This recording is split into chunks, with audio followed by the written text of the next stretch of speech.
Kim and his daughter, notably, arrived in Beijing Tuesday on their family's famous armored green train, his preferred means of travel. Kim rode it the last time he left his country in 2023 when he went to meet Vladimir Putin in eastern Russia. CNN's Mike Valerio has been following developments from Seoul, South Korea. Tell us how South Korea is reading the presence of the North Korean leader at this Chinese military parade.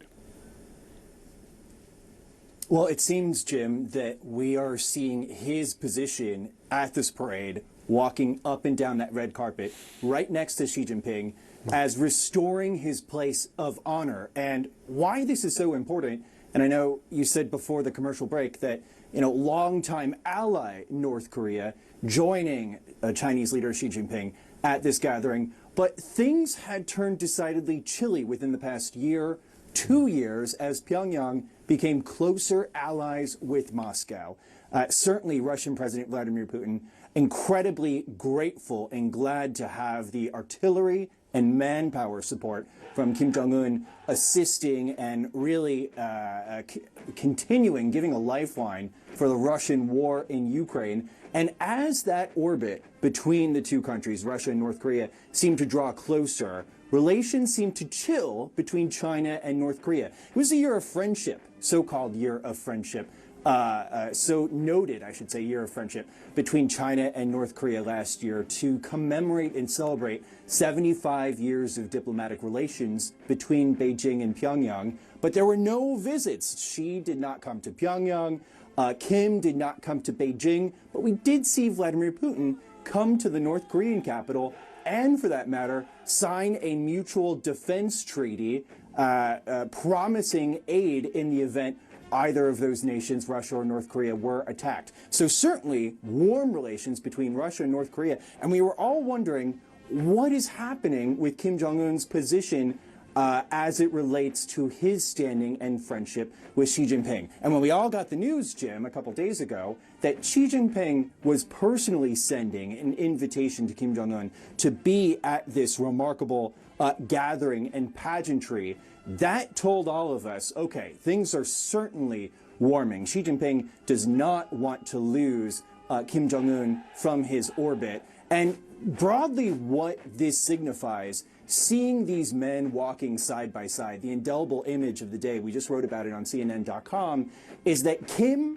right next to Xi Jinping, is Xi Jinping showing that Kim Jong-un is an integral part of what he hopes is a new world order that is not afraid to challenge the United States and Western democracies writ large. He sees Kim as a valuable, irreplaceable partner walking side by side, shaking the hands of World War II Chinese veterans, smiling, being, convivial with Vladimir Putin. So certainly so fascinating to see Kim Jong-un coming back to this place of honor. They are on the same pathway, again, challenging the United States and Western democracies. And it seems as though Kim is not going to fall out of this orbit anytime soon, Jim.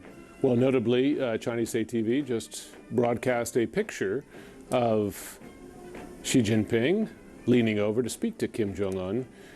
This pageantry, none of it's by accident. These are deliberate messages and signals. Mike Valerio in Seoul, thanks so much.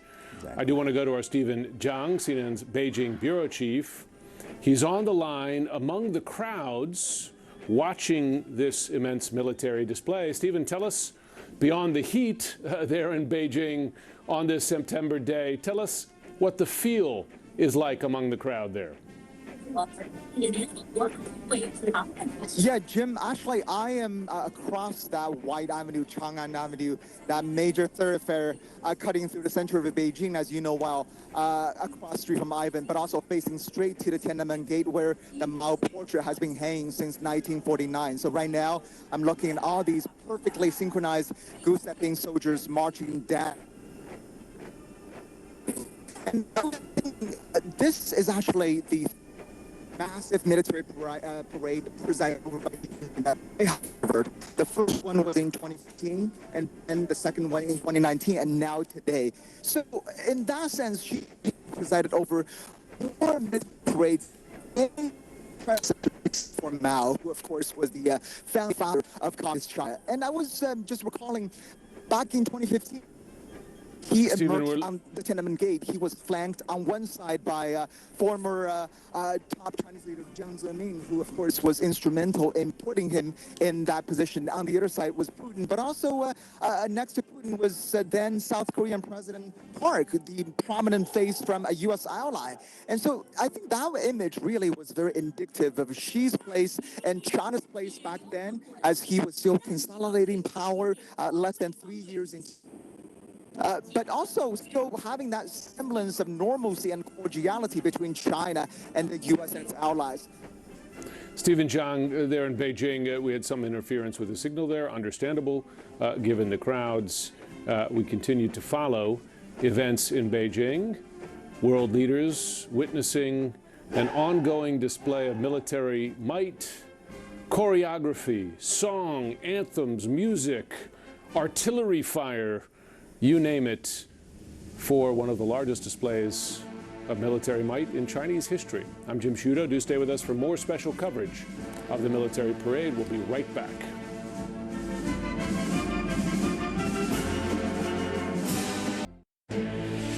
This is CNN Breaking News. Welcome back to our special coverage. I'm Jim Sciutto, live in Washington. We are witnessing one of the biggest military parades in Chinese history, featuring the latest weapons of war. You see some of them there, as well as special guests, heads of state from around the world. Chinese state media report more than 50,000 spectators are on hand to mark the 80th anniversary of the end of World War II in the Pacific, known here in the West as VJ Day. Chinese President Xi Jinping is presiding over the highly choreographed event, welcoming Russian President Vladimir Putin, North Korean leader Kim Jong-un, Iran's President Masoud Pezeshkian, among others. They have been watching tanks, missiles, some of them nuclear capable, new drones, helicopters in the air, thousands of goose-stepping soldiers marching through Tiananmen Square. Also certainly meant to send a clear signal not just to the Chinese people about Chinese strength and ambition, but to the West. China's growing alliances with Russia, Iran, and North Korea, a challenge to the global order, with the U.S. seeing its dominance challenged as well. CNN senior international correspondent Ivan Watson has been among the crowds there, live in Beijing. And here comes some of that hardware, Ivan, we've been discussing for some time. Missile systems, mobile missile systems on display here now. Earlier we saw drone technology, we saw hypersonic missiles, and we saw that flyover. All of it must be quite impressive from the ground. Yeah, I mean, there's the thunder of just what were combat vehicles and tanks rolling past, and now these look like rocket systems, mobile rocket launchers or missile launchers, just all kind of rolling through the center of Beijing, through Tiananmen Square, and up the boulevard here, which goes by the name of the Avenue of Eternal Peace. And we're expecting to see more. I've seen attack helicopters flying in formation overhead, flying Chinese flags as well. And in the audience here, you see a lot of officers in uniform just over here taking photos with their smartphones as the weapons go past.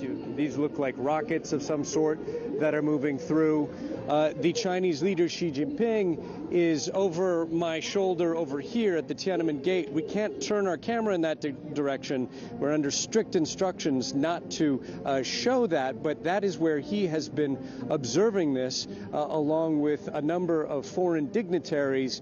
And so notable amid this demonstration of Chinese military strength and discipline are the choices of Xi Jinping's foreign guests and the honorary positions that they've held, where you've had on his direct right the Russian President Vladimir Putin, that friendship, that partnership that holds no bounds that China has deepened with Russia in past years, and on his left shoulder, the North Korean leader Kim Jong-un, who has been supplying weapons and soldiers who've been assisting Putin in his deadly war against Ukraine. And the speeches that we've been hearing have been commemorating the 80th anniversary of the Japanese surrender in World War II. That surrender performed on board the USS Missouri in Tokyo Bay to U.S. and allied officers, as well as to a representative from the Republic of China, not the Communist Party then, but the nationalist movement of Chiang Kai-shek.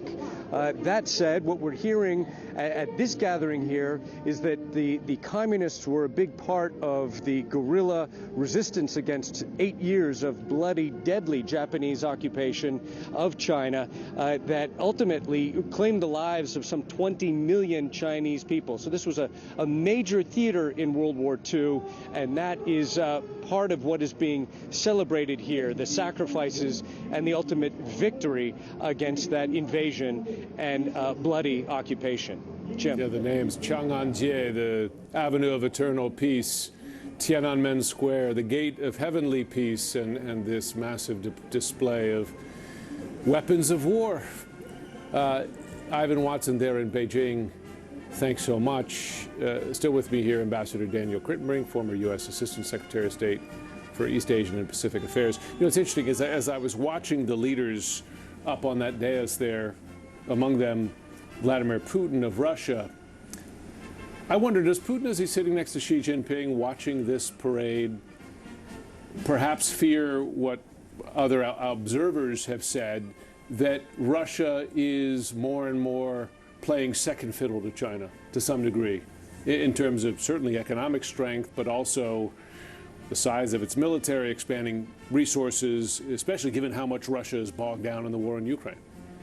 I think so, Jim. Look, I think Russia is in a tough spot right now, largely of its own making.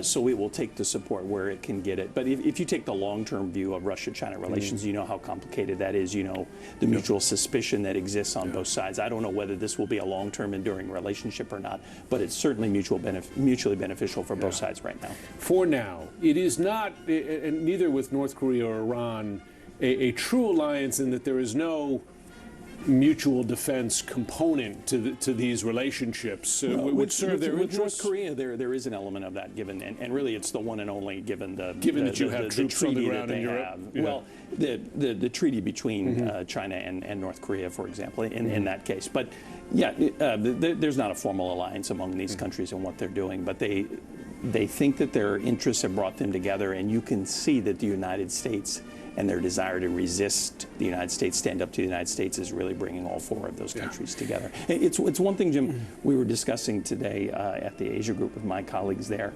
You look at how focused Xi Jinping is on the United States, how focused the Shanghai Cooperation Organization summit was on standing up to the United States, and yet at the same time, U.S. and Chinese trade negotiators are talking about some kind of potential understanding. We're talking about the potential for a visit between the leaders this fall. I just think it proves that the U.S.-China relationship is going to remain the most complicated, complex, but probably consequential relationship in the world going forward. Folks used to make reference to the idea that North Korea is really China's only real ally, given their defense agreement. Now you have cooperation, friendship, if you want to call it that, with Russia and Iran, but genuine sharing of, well, resources in the war in Ukraine. You have China buying a lot of Russian oil at a discount. I mean, you have general shared interests and cooperation. As that is growing, arguably, and as the U.S. experiences and even creates tension with some of its own allies, does China read that as to its advantage? In other words, it's bringing its friends closer, whereas the U.S. might be doing the opposite? Oh, sure. Again, I think China senses advantage here, and they will try to take advantage of that. And that's really what I think this week's events have been about. But I think before we become overly alarmed, I think we have to recognize, too, every country is going to do what's in its national interest. I think many of our partners are very reluctant to get on the Chinese bandwagon. So I could see many U.S. partners calibrating their interests more carefully, maybe balancing against China in more complex ways. But I'm somewhat skeptical that we're going to see a rush to Beijing. Sure, understood. And that's not an entirely new dynamic, because if you speak, for instance, of the South Asian nations, they historically don't want to be dominated by China and don't want that anymore today, although they, I imagine, would like the great powers to get along, right? Because they don't want them to go to war either. I think about my time in Southeast Asia, and when I had the honor of being ambassador to Vietnam, and friends in Southeast Asia always say, don't ask us to choose, don't force us to choose. And I don't think they will do so. In terms of trade, because while we were watching a great military display, the primary areas of interaction and competition today, as they're playing out day to day, are in the trade sphere. And to your point, we're in the midst of a truce, as it were, between the U.S. and China, but many of the issues remain unresolved. Indeed. Do you see them as getting resolved at the negotiating table? The trade issues? The trade issues. Well, what I would say is this, Jim. When you listen to Secretary Bessent talk about the relationship, he's talked about de-escalation of these incredibly high tariff rates. He's talked about the possibility of more commercial deals. And in the long run, he wants to address the structural issues at the heart of U.S.-China trade tension. I'm very skeptical we're really going to make progress on those structural issues. I think it's too hard. And I think the Chinese mercantilist system is designed to maximize China's benefits. Many of those policies undermine our own. I just think that's too difficult. I think probably the best we can hope for is some kind of a maintained truce, muddling through, keep rare earths flowing, keep the supply chain stable, bring tariff levels down, maybe increase some commercial deals.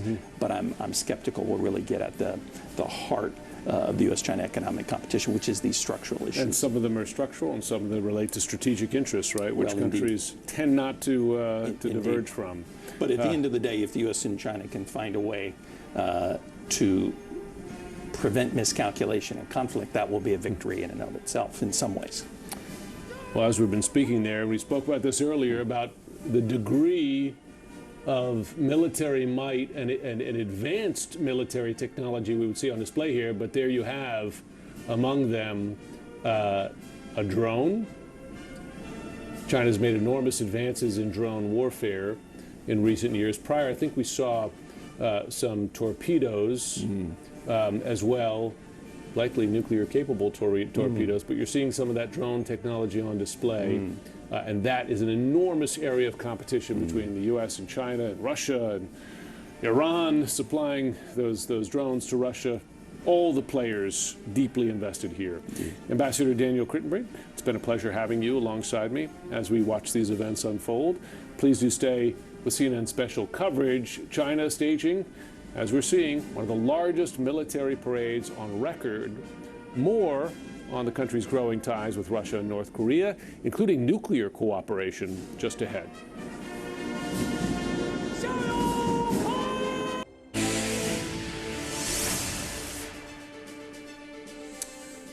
Thanks so much for joining us. I'm Jim Sciutto in Washington. We're coming to the end of China's massive military parade in Beijing. Just a little over an hour so far. The procession featuring more than 10,000 troops, rare glances at Beijing's fast-growing and fast-advancing military technology, including mobile missile launch systems that you're seeing before us right now. Many of these cutting-edge weapons we've been seeing here are being seen in public for the first time. Among them, hypersonic capabilities. China's longest-serving leader, Xi Jinping, praised the display of firepower in his speech at the parade, telling his military, quote, "The great rejuvenation of the Chinese nation is unstoppable." And he called this a world-class military. CNN's Mark Stewart, live in Beijing. Tell us, Mark, I know you've been watching some of the state media coverage there. What have they been highlighting beyond President Xi's words earlier in the last hour, but in terms of the military capabilities on display? This is about ego. This is about attitude. This is about showing off the latest in hardware and technology. And I think what we are seeing here, and is not only being reflected through coverage, but also in conversations I've had with Chinese people, is that this is a moment for China to really elevate itself even further on the world stage. I remember I was talking to a man a few weeks ago in a very popular tourist area, a Chinese citizen, and he said, for quite some time, China has kept a low-profile position, but it's no longer at that point. It needs to think more outward, much bigger. And what we are seeing here is confirmation of that, something that perhaps many Chinese people are thinking. And as we look at these images, especially the overhead shots, and see just how much military apparatus is in the streets surrounding Beijing, the optics are tremendous, and the symbolism really has become the story. And finally, Jim, I don't want to take away from the military aspect of it, but these weapons are not necessarily the only weapons in Beijing's arsenal right now. Just a few months ago, when China's rubber stamp legislature met at the Great Hall of the People, which is one of the many backdrops for this, Xi Jinping talked about the importance of doubling down on technology. And we have seen China invest in things like AI, like robotics, like electric vehicles. That, in addition to what we are seeing right now with all of these weapons on display, are going to be part of this bigger formula for China to propel itself and establish itself even further with force from both a military standpoint and then from this technological standpoint. Mark Stewart there in Beijing, and now we're seeing a flyover of what looks to be an early warning aircraft, similar perhaps to the AWACS system that the U.S. has in its own arsenal. And behind them, in the formations there, look to be Chinese long-range bombers, as well as fighter jets. Joining me here as we watch, Ankit Panda is a senior fellow at the Carnegie Endowment for International Peace, with particular focus on nuclear capabilities. As we've been watching what's in the air right now, but also what we saw on those most recent vehicles, some of the long-range missiles, what capabilities in particular is China highlighting?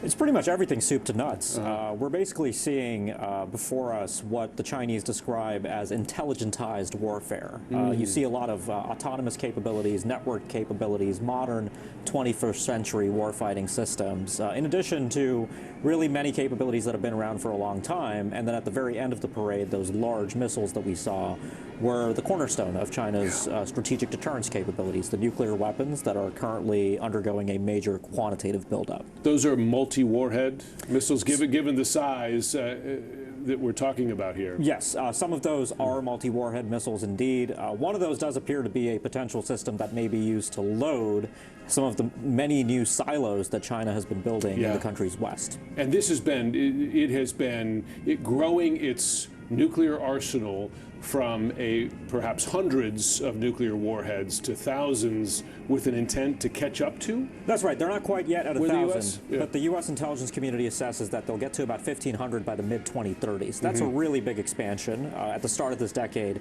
they had warheads around in the low 200s. And that is changing very quickly. And the reasons behind that buildup are still not fully known because Chinese leader Xi Jinping or other authoritative Chinese sources have not acknowledged this buildup, and they haven't laid out the reasons for why it's happening. We can, though, to your point, see the silos getting built in the western desert of China as they expand the arsenal. Are Ivan Watson in Beijing below this flyover? And I wonder, you must be able to feel it in your bones as these jets fly overhead. Right, well, there's another flyover now. It's just been we've gone from goose-stepping soldiers to this parade of different weapon systems, many of them conventional, things like tanks and combat vehicles and attack helicopters, fighter jets that have been flying in formation. But I think what sticks out also are these hallmarks of a new generation of warfare, and that is the drone technology. Vehicles with helicopter drones on the back of them, other types of undersea drones, robot vehicles that have gone past, loaded onto trailers.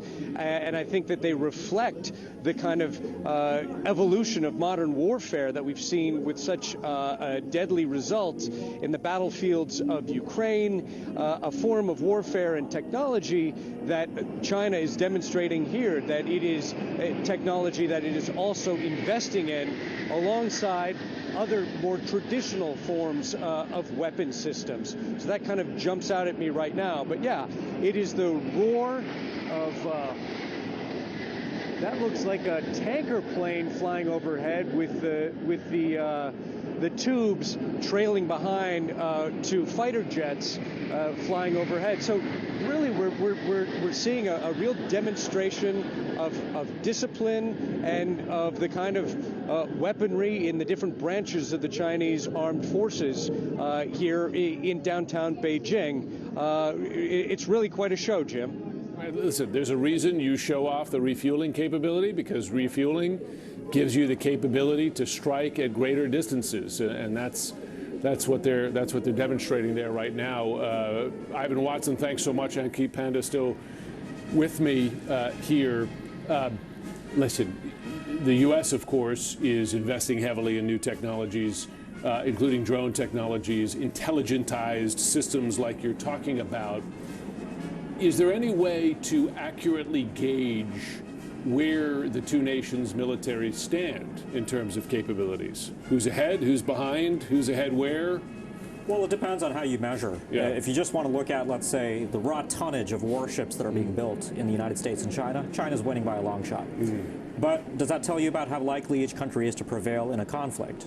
China famously hasn't fought in a proper high-intensity conflict, arguably since the Korean War, certainly since the Sino-Vietnamese War. So what does that tell us about their ability to prevail? As we learned from Russia's experience in Ukraine, you can't just count the beans. 100%. Yeah, Russia was, I mean, the misperception was that Russia was going to waltz through Ukraine. It did not. Exactly. And it's still fighting that war, and still losing an enormous number of forces. That's right. But at the end of the day, what matters also is the geography. And for the United States, the defense of Taiwan, the defense of our allies in the Pacific, requires the U.S. to be able to surge conventional forces across the vast geography of the Pacific. China's there.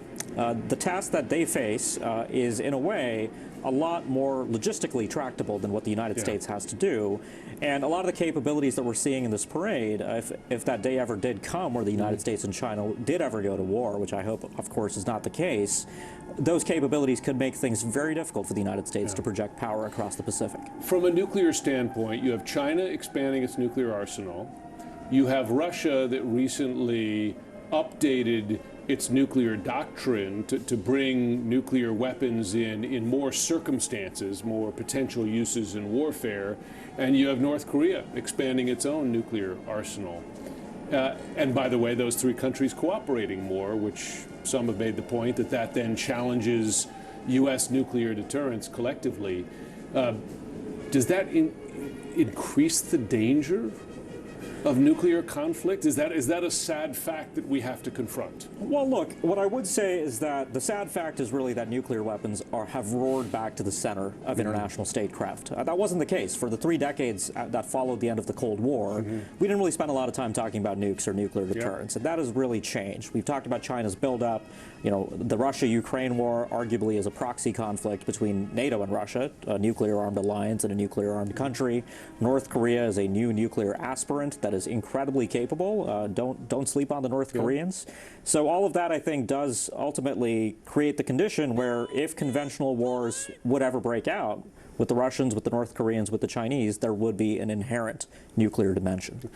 And it was only in the fall of 2022 when U.S. intelligence agencies calculated that Russia was at least considering using a tactical nuclear weapon in Ukraine, right. that these issues have not been far from mind, certainly. As we are watching there in Beijing, we are seeing the waning moments of China's grand military parade, one of the largest in Chinese history. This one of the events we talked about, many hundreds of doves that were going to be part of the fanfare here. Are Ivan Watson still on the ground there in Beijing? And I wonder, Ivan, is this a deliberate message, perhaps of peace as well, given all the military power we've seen on display? Well, you know, part of the symbolism of having a powerful military is a message of deterrence. And we have heard Xi Jinping talk about choosing between war and peace and wanting peace.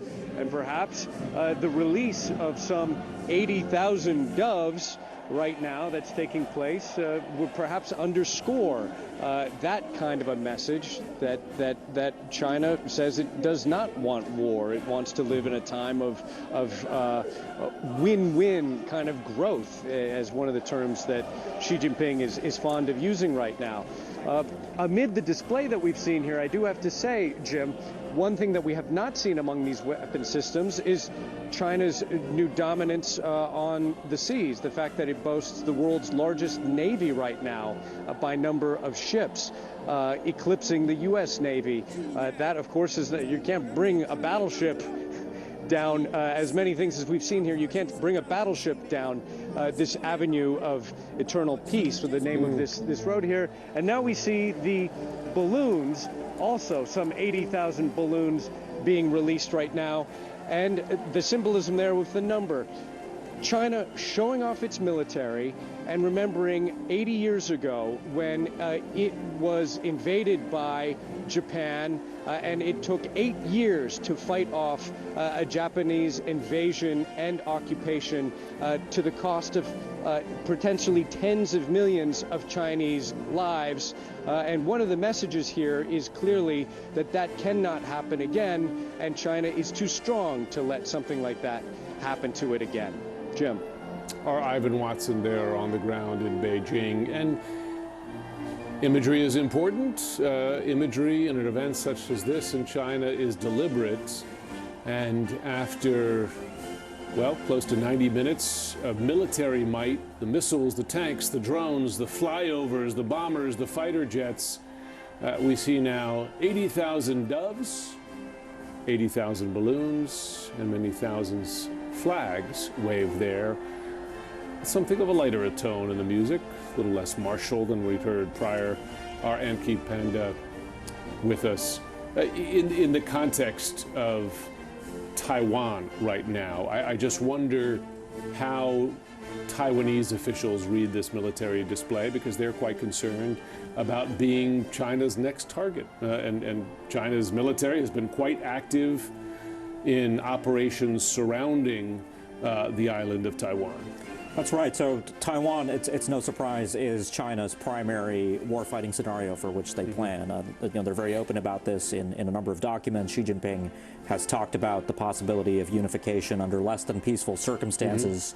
And China's currently quite unhappy with President Lai, the leader of Taiwan. And so this message, I think, will be received in Taipei as it's been received here in Washington. And it'll be, I think, a reminder to the Taiwanese, I think, from at least how the Chinese see it, that red lines should not be crossed, that Taiwan should not move towards independence.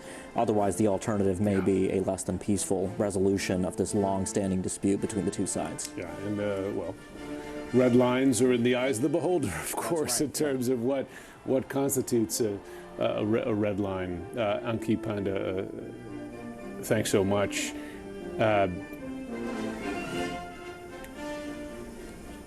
We're going to take one more moment back. We were going to go to Ivan Watson in the field. Our Mark Stewart has been watching these events from Beijing as well. And Mark, you mentioned earlier that, and I'm just curious, you said that CNN's coverage was briefly or at times censored there. Were there particular moments? Can you sense what in particular did not make it past the censors in Beijing? I mean, Jim, as a rule, if there's any hint of coverage that is perhaps critical of the Chinese government, its policies, its direction, those are the moments that we see censorship. And so when there was some of the discussion, that was a moment that was censored. In fact, right now, Jim, as we speak, our signal is being blocked to our audience within domestic China. So there is a lot of sensitivity to this. There's a lot of celebration, but there's a lot of sensitivity. Not a surprise. That is to be expected, something that we see every day, not just at a moment like this. But as we've discussed before, when it comes to China and protecting its image, it will take great lengths to do that. Controlling the messaging that we see on television here in China, controlling the messaging that we see in news publications, as well as the presence of Western organizations like CNN. And again, as we speak, if you could see our screen here in China, it says, "No signal, please stand by." There are color bars. Well, perhaps that's a form of flattery. It means we're doing our jobs. Mark Stewart, tell us what happens now following this event. You do have the Russian leader there in Beijing. You have the North Korean leader in Beijing. Are there other discussions planned on specific issues going forward, or was this purely about being present for this event? Right. That has us very curious. In particular, will Xi Jinping, will Vladimir Putin, will they have perhaps one-on-one meetings with Kim Jong-un from North Korea? That's something we are waiting to see if that will happen, or if he will leave immediately. But it would be fair to say there will be some kind of conversation. I don't know if it will necessarily be as lengthy as we saw with Vladimir Putin yesterday. These two men share this no-limits friendship. But yes, we are watching to see if conversations will take place. And then there are some other events for some of the dignitaries and high-profile people that will continue into the evening, Jim. Thanks so much. Mark Stewart there in Beijing. Ankit, before we go, thoughts on today's event? I think a really remarkable demonstration of the progress that China's made since 2019, which was the last time they had a major parade of this kind. I'm sure intelligence agencies here in the United States will be looking very closely to see what we can learn about where China is making progress. I will also say the show of support from Kim Jong-un, from Vladimir Putin, that will not go missed. I mean, Kim Jong-un's participation in particular, I think, is really significant. This is the first time he's joined an event with this many world leaders. He usually goes one-on-one, but this time he made the trip out to Beijing. From his personal security vantage point, that's a big risk, but it looks like he really got what he needed out of it. It's a huge day for the brand for Kim Jong-un. Big show of unity among those allies as well. Ankit Panda, thanks so much. Thanks so much to all of you for joining us for our special coverage. I'm Jim Sciutto in Washington, D.C. Please do stay with CNN.